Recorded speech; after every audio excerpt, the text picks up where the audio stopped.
जो इंसिडेंट है भाई, हम कोटा वाला कवर करते हैं। राजस्थान कोटा का एक पूरा रियल इंसिडेंट है हमारे पास। ये भी सब्सक्राइबर ने भेजा हुआ है। सब्सक्राइबर के ही आते हैं और ये भी बड़ा अजीब है। बिल्कुल रियल। मैं एक्चुअली बताने से पहले ना थोड़ा सा इस बारे में सोच रहा हूँ कि कोई फैमिली अपने किसी मतलब खुद के बच्चों के साथ कैसे कर सकती है। अच्छा। तो मेरा थोड़ा ध्यान उस तरफ जा रहा था। एक्चुअली में कोटा राजस्थान का पूरा इंसिडेंट है। मम्मी पापा और 5 बहनें 1 भाई, इनका पूरा परिवार होता है। पापा की फैक्ट्री है और पापा फैक्ट्री में अच्छा खासा वर्क कर रहे हैं और काफ़ी बहुत अच्छी तरीके से उसे मैनेज कर रहे थे। 5 लड़के 1 भाई। भाई सबसे छोटा था और जो 2 बड़े बहनें थी उनकी शादी हो गई थी, तो 3 बहन रह गई और 1 भाई रह गया। होता क्या है, जो भाई पैदा हुआ था ना, वो बहुत ही कमज़ोर ग्रह के साथ पैदा हुआ था। उसके नक्षत्र ऐसे थे कि जब वो पैदा हुआ था तो पूजा पाठ के दौरान ही बता दिया गया था कि इसके साथ कुछ ना कुछ ऊपरी सीन रहेगा ही रहेगा। बचपन से ही उसके साथ कोई ना कोई दिक्कत रहती थी। ऊपरी मतलब पैरानॉर्मल जो है पोजेशन चलता रहेगा इसके साथ। इसके साथ कोई ना कोई दिक्कत रहेगी। तो उसकी मम्मी ने क्या करा था, शुरू से ही उसके गले में एक ताबीज़ डाल रखा था। किसी मौलवी से लेके वो ताबीज़ वगैरह डाला हुआ था। तो हुआ क्या, जब लड़का जो था, जब वो 4-5 साल का था, तब जैसे होता नहीं कि फैमिली आउटिंग के लिए गए हैं, 2-3 परिवार वाले आउटिंग के लिए चले गए, तो ये भी 2-3 परिवार वाले आउटिंग के लिए गए थे। और वो परिवार वाले भी कौन थे, जैसे मेरी बेटी अगर किसी स्कूल में पढ़ रही है तो वहाँ पर पेरेंट टीचर मीटिंग में किसी और के पेरेंट्स भी मिल गए, ये दोस्त हैं तो वो भी, हम भी दोस्त बन गए। तो ऐसे 4-5 साल का जब ये बच्चा था, लड़का था, तब ये आउटिंग के लिए गए थे। वहाँ पे इन्होंने एंजॉय वगैरह करा और फिर ये लोग वापस आ गए। तो इसकी मम्मी जो थी लड़के की, इसका नाम हम कुछ रख लेते, पुनीत रख लेते, क्योंकि पुनीत का ही पूरा रियल इंसिडेंट है। और जो भेजने वाली है इनकी बहन है एक हमें। तो इनकी बहन ने बताया कि जो भाई थे पुनीत, जैसे जैसे वो बड़े होते गए तो हमने एक चीज़ ऑब्जर्व किया कि वो जो पुनीत है वो पढ़ाई में बहुत अच्छे हैं। जैसे जैसे आगे बढ़ते रहे पढ़ाई में वो स्कॉलर बनते चले गए। जब कोई बच्चा पैदा होता है तो कुछ कमियां भी लेके आता है और कुछ अच्छी चीज़ें भी लेके आता है। तो इसमें ये एक चीज़ थी कि ये जिस चीज़ को पढ़ा करता था वो इसके दिमाग में फीड हो जाती थी। धीरे धीरे बड़ा होता गया। जब ये 15 साल का हुआ लड़का, तब इसके पापा का एक बहुत बुरा एक्सीडेंट हुआ। वो एक्सीडेंट ऐसा हुआ जिसमें इनके फैमिली को बहुत ज़्यादा क्राइसिस पड़ा, फाइनेंशियल इश्यूज बहुत ज़्यादा बिगड़ गए, चीज़ें बहुत ज़्यादा बिगड़ गई। जिस वजह से क्या हुआ, जो फैक्ट्री का वर्क था वो पूरा ख़त्म हो गया। इसके पापा 1 साल पूरे हॉस्पिटलाइज रहे और 4 साल वो घर पर रहे, जहाँ पर उनसे ना उठा जाता था ना काम किया जाता था। 5 साल उनके ऐसे ही बर्बाद हुए। और इन चीज़ों की वजह से क्या हुआ कि घर की आर्थिक स्थिति बहुत ज़्यादा बिगड़ गई। तो मम्मी क्या किया करती थी, मम्मी एक टाइम पर आके दूसरों के घरों में, जैसे बर्तन का काम होता है, टिफ़िन सर्विस का काम होता है, ये सब करना उन्होंने स्टार्ट कर दिया। अब जब वो लड़का जो था, जब पुनीत 18 साल का हुआ, तो पुनीत जब 18 साल का हुआ तो यहाँ से उसके साथ कुछ जो है इंसिडेंट होने स्टार्ट हुए। और इंसिडेंट क्या हुआ है, जैसे 18 साल का जब वो था तो जो घर में 3 बहनें थी, उनमें से एक जो छोटी वाली बहन थी उसने टीवी चला रखा था। टीवी चलाते हुए क्या हुआ, उसने वॉल्यूम थोड़ी ज़्यादा कर रखी थी। पापा ने इस टाइम पे कहीं पे एक साड़ी की जो शॉप होती है वहाँ पर एज ए कैशियर ज्वाइन कर लिया था, क्योंकि उनसे ज़्यादा काम किया नहीं जाता था, दूर दूर जाया नहीं जाता था। तो हुआ क्या, जो छोटी बहन थी उसने टीवी की वॉल्यूम बहुत ज़्यादा बढ़ा रखी थी। तो जो पुनीत था 18 साल का होते ही उसी दिन सेम डे, मान लो मुश्किल से 1-2 दिन आगे पीछे हुआ होगा, तो ये उठता है, अपनी बहन को बोलता है कि आवाज़ कम कर ले। तो जो उससे तो बड़ी ही थी ऑब्वियसली बहन, जो सबसे छोटी थी उनमें, वो बोली भैया मैं टीवी तो देख रही हूँ, क्या हो गया, क्या प्रॉब्लम हो गई, आपको कोई दिक्कत थोड़ी ना है। भाई ये उठता है और अपनी बहन को पीटना स्टार्ट कर देता, बुरी तरीके से, बहुत बुरी तरीके से पीटना स्टार्ट करता है। जो बहन थी वो चिल्लाने लगती है मम्मी मम्मी मम्मी। तो बाकी 2 बहनें आती हैं, वो देखती है अब ये तो मार देगा, पागलों की तरह पीटने लग रहा है, चाटे। वो जाती है और मम्मी को बुलाती है कि मम्मी ऐसे ऐसे जो भाई है पुनीत वो बहन को मार रहा है, एक बार चल के देखो। तो जब मम्मी आती है तो एकदम से शांत हो जाता है, मम्मी की तरफ देखने लगता है। तो इनकी मम्मी पूछती है कि तू क्या कर रहे है, क्या हरकतें कर रहा है, बहन को मारेगा क्या। तो वो बोलता है कि मेरी तबीयत ठीक नहीं है और मैं इतनी देर से बोल रहा हूँ इसे कि टीवी ऑफ कर दे, ये टीवी ऑफ नहीं कर रही, मेरे पेट में इतना दर्द हो रहा है। तो इनकी बहनों को लगता है कि ये बहाने बना रहे हैं कि मतलब इसने मार तो दिया ही, अब मम्मी इसको ना मारे इसलिए ये बहाने बना रहा है। अब भाई एक चीज़ आप देखना, जिस घर में 5 बहनें और 1 भाई हो ना, तो प्यार किसको मिलना है आपको पता ही है, भाई को ही प्यार मिलेगा। और बहुत मन्नतों से मांगा गया था इसको कि भाई मन्नतों से हमारा हो जाए बच्चा। 5 में ट्राई करा तो 5 लड़कियां हुई, उसके बाद लड़का हुआ। तो इसके बाद क्या हुआ, 2 दिन की एग्जैक्टली 2 दिन बाद की बात है, मम्मी बाहर गई हुई थी काम से, 1-2 बहनें घर पे होंगी और पापा तो वो शॉप पे बैठे थे साड़ी वाली पे। तो इनकी एक दो बहन घर में थी, ये देखती है भाई ने एकदम से बेड पे आराम से लेटा हुआ था और वो चिल्लाता है जोर से। तो जब ये अंदर आके देखते हैं तो ये देखते हैं भाई जिस बेड पे लेटा हुआ था उसका पूरा लोअर जला हुआ है, पूरा लोअर जला हुआ है और आराम से बैठा हुआ है और चद्दर को कुछ नहीं हुआ, बस लोअर और उसके पैर जले हुए हैं। बहन आके देखती है और अचानक से देखती है उसके बगल में एक नोट रखा हुआ है, एक कागज। मम्मी को बुलाया जाता है कि मम्मी ऐसे ऐसे भाई की जो है पैर जल गया, पता नहीं कैसे जला, क्या हुआ समझ नहीं आ रहा। तो जब मम्मी आती है ना अंदर, मम्मी बोलती है कि उस टाइम में मम्मी पढ़ी लिखी नहीं थी, उन्होंने बोला बेटा कोई एक तुम में से पढ़ के बताओ इसमें क्या लिखा हुआ है। तो वो जो नोट था, कागज था, उसमें लिखा हुआ था मेरा नाम पंकज है, मैं जब 18 साल का हुआ था गुवाहाटी का रहने वाला हूँ, मेरे भाई ने प्रॉपर्टी के डिस्प्यूट में मुझे जान से मार दिया था, मैं इसकी बॉडी में 5 साल का जब ये था तब से हूँ, जब से ये 5 साल का था। ये उस पे लिखा हुआ है, कागज पे पूरा लिखा हुआ था नोट पे कि जब ये पुनीत 5 साल का था तब से मैं इसके अंदर हूँ, मैं किसी को कोई नुकसान नहीं पहुंचाना चाहता, मुझे अपने भाई से बदला चाहिए जिसने गुवाहाटी में मेरा लैंड अब उसने कब्जा लिया है।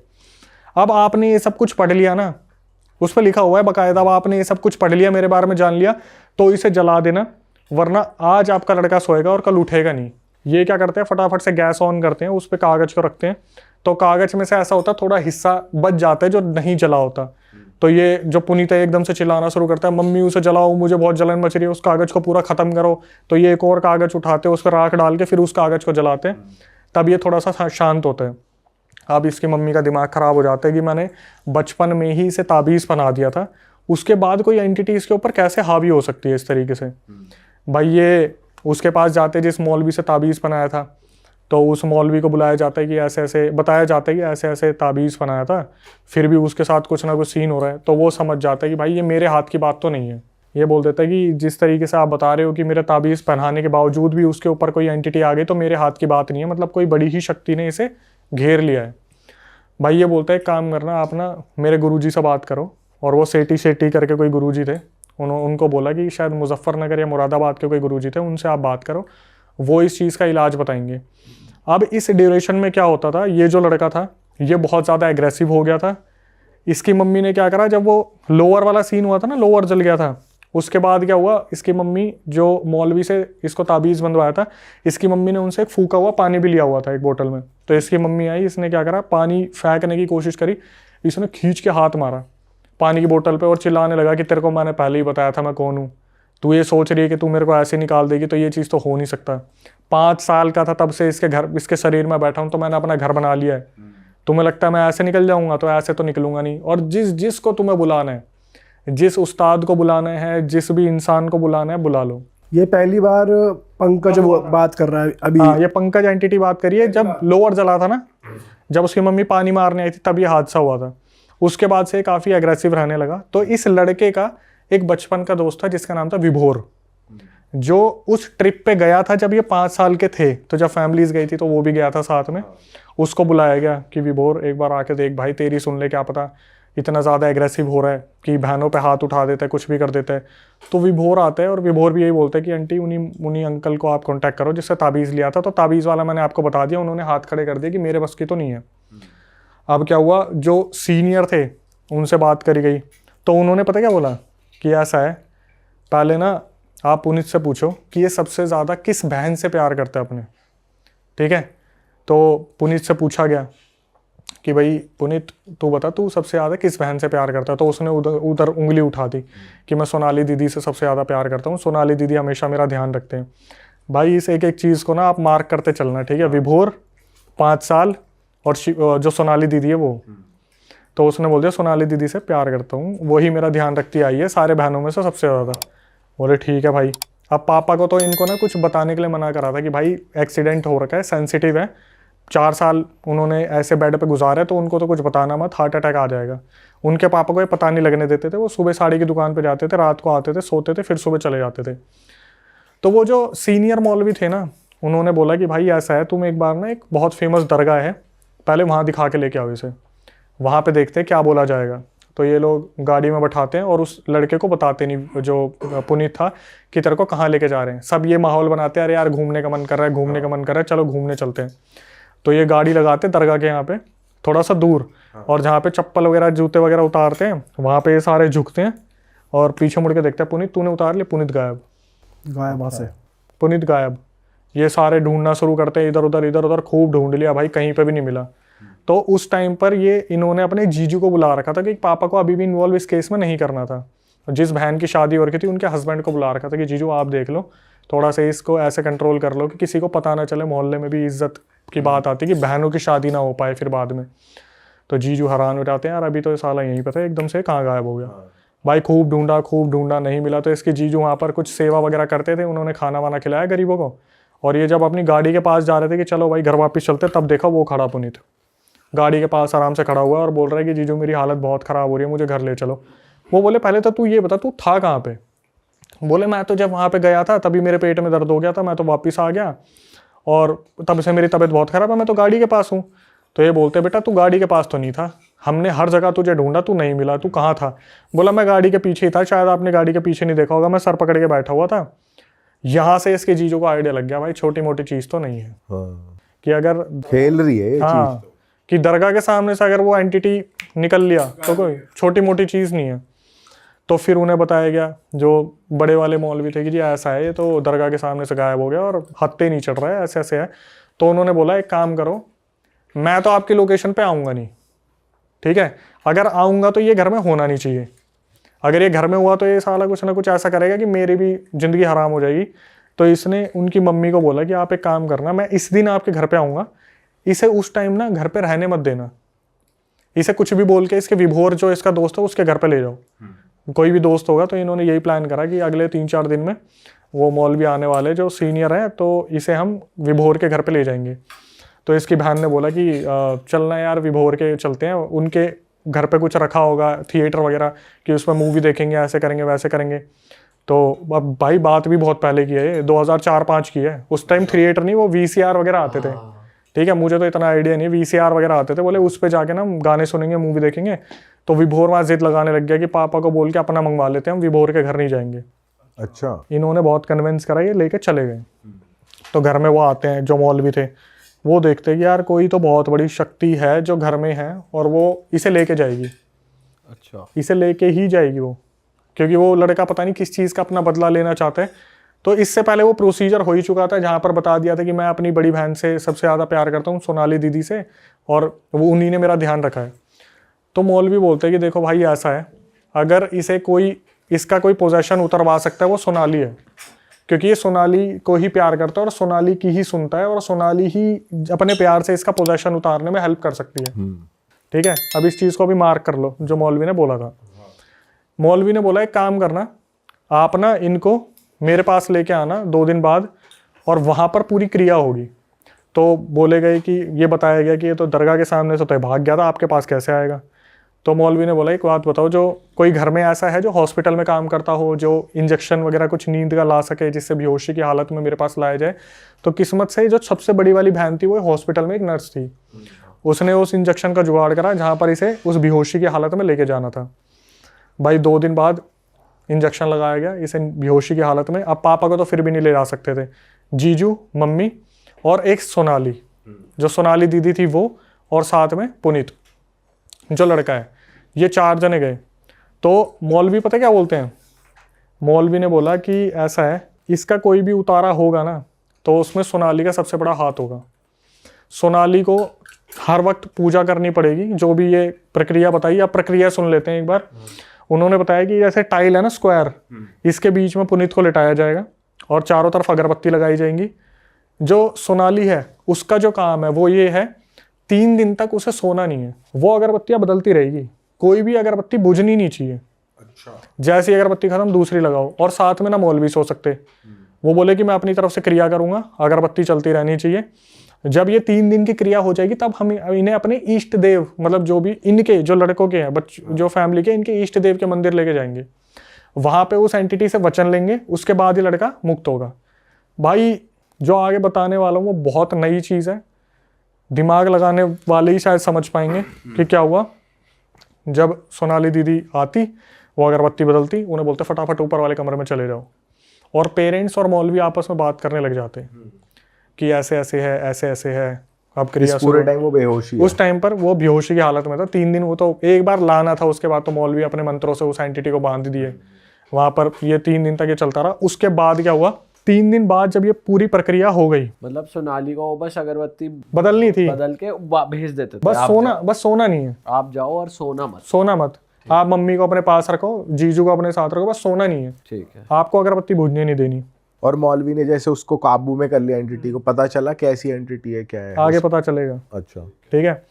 अब क्या हुआ, जैसे ही 3 दिन की प्रक्रिया हुई, सोनाली जो दीदी थी उनको बुलाया, और वो भी बच्ची थी, 2004-05 की बात है, अभी तो 29, 30, 32, 33, वो जो लड़की है वो तो अभी बड़ी है, बताने वाली से वो सोनाली दीदी बड़ी थी। तो बुलाया गया कि सोनाली 2 चीज़ें हैं, वो एक चीज़ तो हम आपको बता देते हैं कि ये जो प्रक्रिया होनी थी हो गई, अब आपकी इष्ट देव के मंदिर में लेके जाना है। तो जब हम लेके जाएंगे ना, रास्ते में आपके जो भाई है ये बेकाबू होंगे, बहुत बार इनके अंदर की एंटिटी बाहर निकलेगी और बार बार कोशिश करेगी कि वो सब पे हावी हो जाए। तो उस टाइम पर आपको क्या करना है, अपना इनको कंट्रोल में रखोगे, ये बोल के भाई मैं हूं तो सही तेरे साथ, मैं हूं ना, मैं चल तो रही हूँ, क्यों हल्ला मचा रहा है, मैं हूं तो सही। आपको इस तरीके से कंट्रोल करके रखना है। अब जो सोनाली थी वो वैसे ही नींद के उसमें हो रही थी कि बहुत थकी हुई हूँ, 3 दिन से सोई नहीं हूँ, और कितनी ही उम्र रही होगी यार, 7, 8, 10 साल रही होगी उस टाइम पे। तो इसी तरीके से जब इष्ट देव के पास ले जाने लगे, घर पे से थोड़ी सी दूर पे थे वो, पहले घर पे लेके आए, वहाँ पर उनको थोड़ा हाथ मुंह धुलवाया, फिर जब लेके जा रहे थे तो रास्ते में वो जो एंटिटी थी वो पुनीत के ऊपर बार बार टेक ओवर करने की कोशिश कर रही थी कि क्या है, मैं आ गया हूँ, मुझे कहाँ लेके जा रहे हो, मुझे, मैं नहीं जाऊँगा। तो सोनाली को इशारा कर देते कि बोल इसे। तो सोनाली, भैया भाई मैं हूँ ना, भाई मैं साथ में हूँ, क्यों परेशान हो रहा है, मैं चल तो रही हूँ तेरे साथ। तो वो जैसे एकदम से देखता सोनाली की तरफ, एकदम से यूँ होके अच्छा, फिर सीधा चलने लग जाता कि मैंने, मतलब पुनीत आ गया वापस।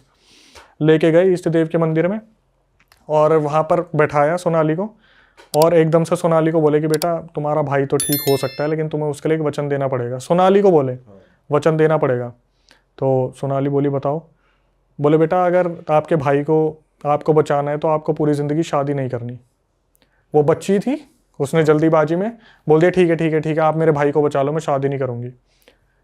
यहाँ पर से उसका भाई पुनीत ठीक हो गया। ठीक है, किस्सा हो गया ख़त्म, ठीक हो गया वो ठीक हो गया। अब आया मेन, मैंने ना ये पूरी रिकॉर्डिंग सुनी, मैं बोला ये हुआ क्या, ये हुआ क्या भाई। मैंने ना अपने जो कुछ साइकी के उनको फ़ोन करा, मैं यार ऐसा ऐसा इंसिडेंट आ रखा है, हुआ क्या भाई। उन्होंने ऐसी बात बताई, मेरे तोते उड़ गए। ये थोड़ी अलग है कि भाई शादी अभी नहीं- सुनो, मैंने जब उनको बताया ना ये ऐसे ऐसे किस्सा है, इसकी एंडिंग समझ नहीं आई मेरे को। पता क्या बोले कितना तो आसान है अक्षय। एक्चुअली में जब पूछा गया था ना कि सबसे ज्यादा आप किससे प्यार करते हो, तो वो पुनीत नहीं बोल रहा था, वो उसके अंदर की एंटिटी बोल रही थी सोनाली को मैं सबसे ज्यादा प्यार करता हूँ। अच्छा, तो पंकज को बेसिक, हाँ पुनीत को, जो पुनीत के अंदर पंकज था ना, वो बोल रहा था मैं इससे सबसे ज्यादा प्यार करता हूँ। भाई लड़की की बलि दे दी, लड़के को बचाने के लिए उसकी एंटिटी को उसके ऊपर छोड़ दिया और वचन दे दिया कि लड़की शादी नहीं करेगी, अब तू इसके साथ रह, ये तो वो तेरी। एंटिटी खुश हो गई फिर। लड़की के ऊपर थोप दिया उसको, जो भी एंटिटी थी, कि तू रह इसके साथ, ये शादी नहीं करेगी, और लड़के को बचा लिया गया। तो जो पेरेंट्स की और आपस में जो बात हुआ करती थी ना मौलवी से, सोनाली को भेज दे करते थे, तो उस टाइम पर यही बात हुआ करती थी कि आपको एक लड़की का, इस लड़की का बलिदान देना पड़ेगा और अगर लड़के को बचाना है तो। और ये बात हमारी सब्सक्राइबर को भी नहीं पता थी। मैंने उसे फ़ोन करा, मैं बोला आपको पता है आपकी बहन के साथ क्या हुआ है? बोले क्या हुआ आप? तो वो आज भी है सोनाली? यस, शादी नहीं कर रही वो कहाँ है? वो एक बहुत पॉपुलर जगह के एक मंदिर में आज भी उसी जिंदगी में जी रही है जहां पर वो शादी नहीं करी है उन्होंने। और पर वो वैसे ठीक है या पोजेस्ड है? वैसे प्रॉपर ठीक है, जैसे वचन ले लिया ना उस एंटिटी से कि भाई ये लड़की तेरी, तू आज से इसके साथ रहेगा, ये किसी से शादी नहीं करेगी, तू इसके साथ कुछ गलत नहीं करेगा, पर ये तेरी अर्धांगिनी है, तेरी वाइफ है ये आज से, लेकिन तू लड़के को छोड़ दे। तो माँ बाप ने क्या करा कि लड़के को बचाने के लिए लड़की का बलिदान कर दिया। मैंने उस सब्सक्राइबर को फ़ोन करा, वो कुछ नहीं जानती थी इस बारे में। मैंने बोला कि देखो आपने मेरे पास रिकॉर्डिंग भेजी है तो सच जानना आपका बनता है कि आपको पता है कि क्या हुआ है। भाई जब मैंने उसे ये बात बताई ना, वो बंदी फूट फूट के रोई, कम से कम नहीं तो 5-10 मिनट वो फूट फूट के रोई कि मम्मी पापा ने ऐसा क्यों करा। तो वो जो लड़की है जो सोनाली है उसका खुद का ही मन नहीं करा शादी करने का, या वो भाई वो बचपन में थी, उससे वचन ले लिया। नहीं, जैसे वचन ले लिया वो तो बचपन में थी, अब विद टाइम वो बड़ी हुई, उस पे कुछ ऐसा फिजिकल हार्म भी नहीं हो रहा, पोजेशन भी नहीं हो रहा, तो खुद का तो मन कर जाता है, या वो कभी साइकोलॉजिकली नहीं आया। मैं मंदिर का नाम नहीं खोल सकता, जैसी ये चीज़ हुई थी ना, उस लड़की को घर से त्याग दिया था कि अब आप उसी मंदिर में रहोगे। अब बैलेंस करनी है ना चीज़ें, घर वालों ने मंदिर में भेज दिया। यस, कि अब बैलेंस करनी है कि अगर आपके साथ नेगेटिव है तो आपको पॉजिटिव ऑरा मेंटेन रखना पड़ेगा। तो उस लड़की को तभी त्याग दिया था कि वो तब से लेके अब तक जो बताने वाली है ना, उस टाइम पे अगर वो 7-8 साल की रही होगी तो बताने वाली अभी 31 साल की है। अच्छा, तो सोच लो वो कितने साल की होगी जो बड़ी वाली है। तो जो मंदिर में रहती है वो इस चीज से तो अवेयर है ना कि मैंने भाई के लिए शादी नहीं करी, भाई के लिए त्याग गया। लेकिन उसे नहीं मालूम कि उसके साथ क्या हुआ है। क्या है। ये नहीं पता था कि घर वालों ने ये किया है। यस, मैंने उसको बताया सब्सक्राइबर को, भाई वो रोई बहुत बुरी तरीके से, बोली मैं मम्मी से बात करूंगी, मैं पापा से बात और करूंगी। इतने सालों उसने कभी कोशिश भी नहीं करी कि वो मंदिर से चली जाए या ऐसा कुछ कर दे। यार देखो ऐसा है ना कि मैं भी शायद उस लड़की को बता दियो कि बेटा तेरा भाई बचाना था, तूने तो बलिदान दे दिया। उसको पता हो ना पता हो, लेकिन बहनों को तो नहीं पता था। अच्छा, मेरे पास जिसने भेजा था वो उससे छोटी वाली बहन थी। उसको मैंने बता दिया, फिर उसने बोला मैं मम्मी पापा से इस बारे में बात करूंगा। बेटा कोई ज़रूरत नहीं है बात करने की, जो हो गया सो हो गया।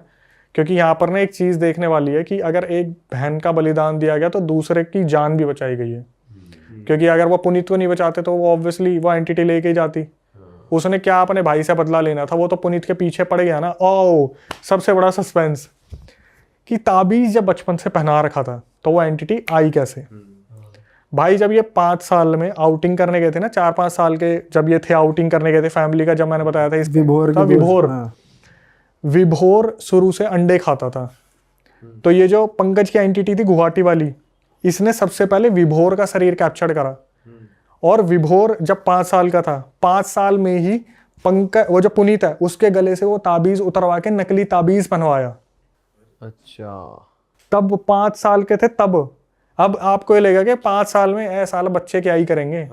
भाई उस एंटिटी ने विभोर को पोजेस किया और इसका ताबीज उतार के इसको पोजेस किया, नकली ताबीज बना के। और इसकी मम्मी को लग रहा था ये वो ताबीज है जो असली वाला। अमर प्रेम कथा चल रही है कि इसका कुछ होगा ही नहीं। यहां से पूरा सस्पेंस खुल के आया, जो मौलवी ने बताया कि 5 साल में इसके साथ ये हुआ था, इसका ताबीज बदलवा दिया गया था। भाई साहब, भाई ये तो नेक्स्ट लेवल थी ये यार। तो अलग ही सीन है भैंस की। और ये कितने दिन पहले आई आपके पास स्टोरी? मेरे ख्याल से ये ज़्यादा टाइम नहीं हुआ, मेरे ख्याल से अभी 2025 में ही मेरे पास आ रखी है। और अब वो पुनीत लड़का ठीक है? बिल्कुल परफेक्ट फाइन है वो लड़का।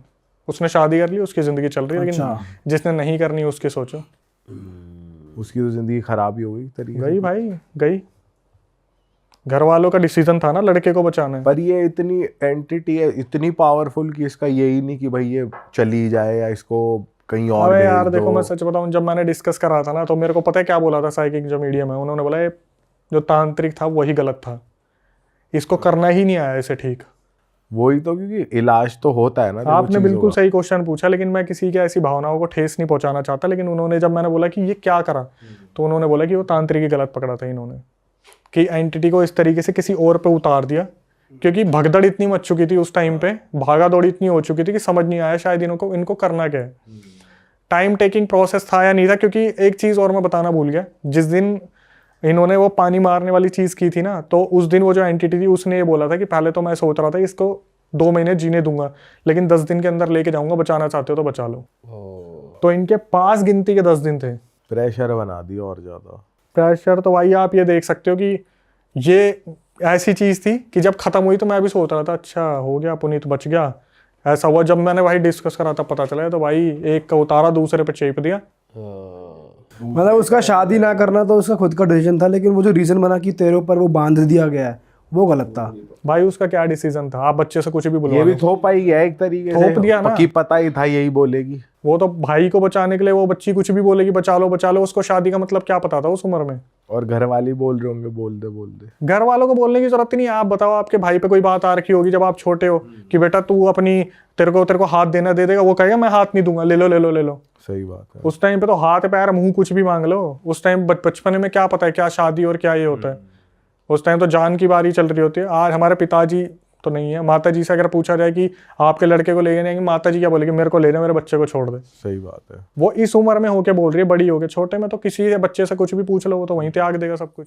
अरे वाह, आपने ये वीडियो यहाँ तक देख ली भाई, तुमने हमारी मेहनत सफल कर दिया। तुम ही लोग हो असली रियल हिट। और अगर आपको बहुत मजा आ रहा है ऐसी क्लिप्स में, ऐसी वीडियोस में, तो फटाफट जाइए प्लेलिस्ट पे बिंज वॉच कीजिए और सारी वीडियोस देख डालो और मौज काटो। That is it. हम मिलेंगे नए पॉडकास्ट में, नए क्लिप में। Till then bye bye, see you, take care, do subscribe.